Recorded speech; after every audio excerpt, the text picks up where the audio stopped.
Curtis, this is you, right? You're not Logan in Fayetteville, are you? I can confirm I am not Logan in Fayetteville. Okay, good. Okay, you sound differently. You sound a lot differently than he does. So I don't know. Logan in Fayetteville said he was going to throw his voice, so that's what he told us to expect. I'll take Curtis at his word. All right. I don't think he would lie about that. But I want to ask the question that he asked, and then we'll get into this Sweet 16 matchup.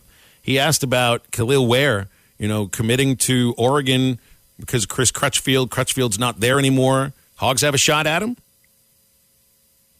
I would say maybe a long shot. Khalil Ware was a guy who I think he wanted to just try something different and get out of state.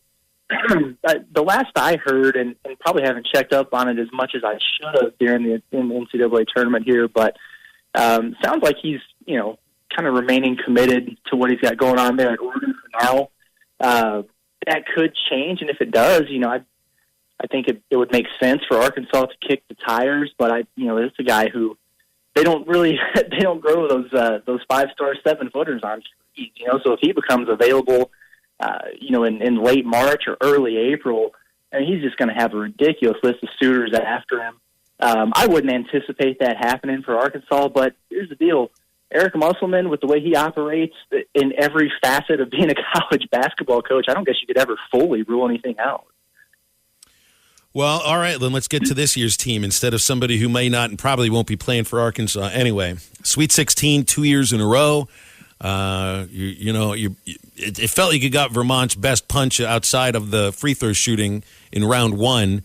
And I know folks will focus on a lack of shot making for Arkansas in round two. I'd rather focus on the fact that they're just a great defensive team that shut down a team that would basically, do what they wanted to do against UConn. So how does Arkansas figure out this incredibly large front court that Gonzaga poses against them? Yeah, that's the $1 million question. That's why they pay Musk the big bucks to figure stuff like that out. Actually, just before you guys came, I was just watching some Chet Holmgren highlights from that opening round game against Georgia State. That guy's a problem. 7 foot, incredibly long. Obviously he can get it done in the post, but he's a guard. He can put it on the floor. He can shoot threes. That's just a really tough matchup. He's a unicorn, and that's going to be kind of an issue for any team who plays him. It has been all season. For Arkansas, I'm really anxious to see what they do with him. That front court, you got Drew Timme in there too, that guy's a National Player of the Year type candidate. You would think that Jalen Williams would be the matchup there, and then you wonder what you do with a Chet Holmgren. Do you put some size and physicality on him? I know that's something that he's struggled with at times against bigger, stronger guys who've been defending him. So maybe you go that route. Maybe you try to match his length a little bit with some of your own and some of your athleticism. I wouldn't be surprised to see Stanley Amude get a shot at him a little bit. Obviously, he's given up some inches in height, but he's got the length and just kind of that elite vertical athleticism that might be a little disruptive on him. It's going to be a challenge, and I don't think it's going to be a one-on-one, mano-a-mano situation. They're going to have to be creative about when they trap, when they double, where they dig down and try to fish the ball out of the hands of those guys because they're a load. It's an impressive front court, no doubt. Curtis, before we get back to the Arkansas team, were you surprised yesterday with the news coming from Starkville that we had just watched Chris Jans coach his last game in Mexico State the night before? I don't know about you, but I didn't hear any rumblings or rumors or in Buffalo. Were you as shocked as I was? I heard before the Arkansas game, right before that tip-off against New Mexico State, that was something that was in the works. And, obviously, I guess it would be something they really would want to keep quiet with his team still playing.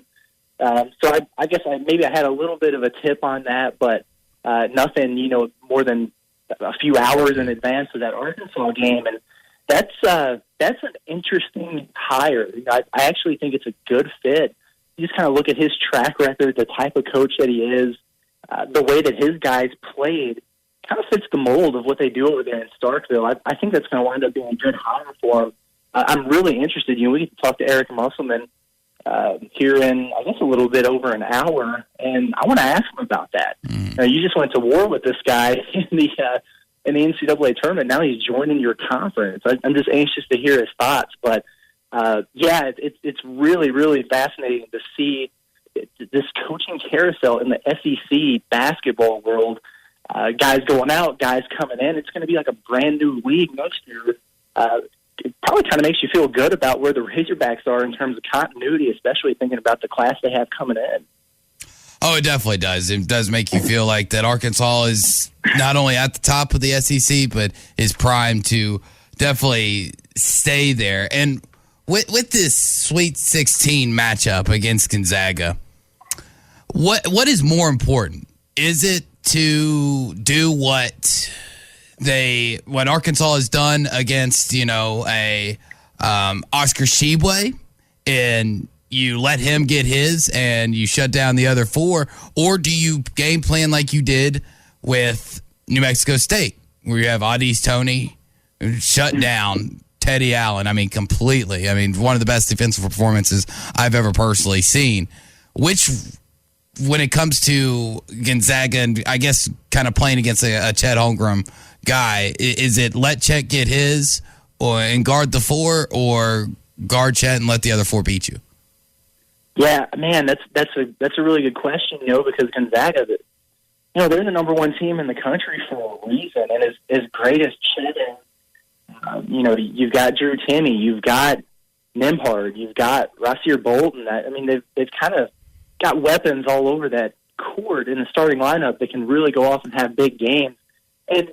But I will say, to your point, Arkansas seems to have its best defensive performances when they really zero in on one guy and limiting his effectiveness. And, I don't think they're going to let, Chet Holmgren necessarily get his and live with that, by the way, but I wouldn't be surprised if they put the heaviest amount of emphasis on Drew Timme. And the reason I say that, he's a veteran guy, has just won a ton of games for him. I think he really makes that Gonzaga team go. They feed him in the post and let him go to work. He can score in there one-on-one. He can facilitate from the block and the elbow. He's so important to what they do in the ball screen and pick-and-roll game. If you take him off the floor, Gonzaga's a different team. And so if I was to pinpoint maybe one guy that I thought they'd really put the heaviest emphasis on, it might be him. And then, kind of to piggyback off what you're saying there, I guess that would mean, it's kind of a whoever's got the assignment against Chet Holmgren, good luck kind of situation. Yeah, and on the other side of the ball, obviously offensively, Arkansas has not been very good through the first two rounds of the NCAA tournament. Do you contribute it more to Vermont and New Mexico State just play really good defense, or more to Arkansas just hasn't found its shot yet in March? Yeah, I don't think Arkansas has played the best game yet, here in the NCAA tournament. That's probably a good thing. There's room for them to improve, for them to play better. They're going to have to, and we can say that. It's fair to say, hey, an ugly win is still a win in March, but it's also, at the same token, fair to say, hey, they got to be better to beat Gonzaga than the way they played against New Mexico State on the offensive end of the floor. I really think it starts with J.D. Note. He's he scored 17 and 18 in these games, but it's been weird. He had the really awkward first half against Vermont. And against New Mexico State, I really thought he was doing a good job of being a lot more aggressive, not settling for threes, getting into the teeth of the defense. The problem was they stepped over and took 4 charges, and he wasn't really able to make that adjustment. So I think it's a combination with him of foul trouble, maybe trying to do a little bit too much at times. He's had some high turnover, games. I think he had 6, if I'm not mistaken, against New Mexico State. Still doing some good things, still leading the team in scoring. Like I said, being aggressive and getting to the free throw line. But we know what J.D. Note is like when he really gets going. I think Arkansas could really use one of those Kentucky or Auburn J.D. Note performances where he really gets it going. That changes things for this team. It opens some things up for Jalen Williams. It makes Stanley Umude, who was really good against Vermont, more effective. Because if teams have to collapse the lane, you can kick it out to Umude, who you feel really good about shooting that 3 right now. You got a pretty good trio of guys there who can get things done for you. And, I think the other part of that, too, is when you're struggling to make shots, can you get to the free throw line? And Arkansas has done that so far, so good on them for that. They're facing a pretty good rim protecting team in Timmy and Holmgren for Gonzaga. Are they going to be able to build up those free throw numbers again? And then can you get some easy ones? Can you force some turnovers, get out in transition, and get some layups just to get the lid off a little bit early and get some confidence and momentum? We'll see. But I definitely think it's fair to say Arkansas has not played its best offensively, but we've seen this team have big scoring games against some really good competition, so they certainly have it in them. Curtis, we'll leave it there. I know you got to travel tomorrow, so safe travels out to San Francisco and enjoy yourself. I hope you're there for at least for a couple of games.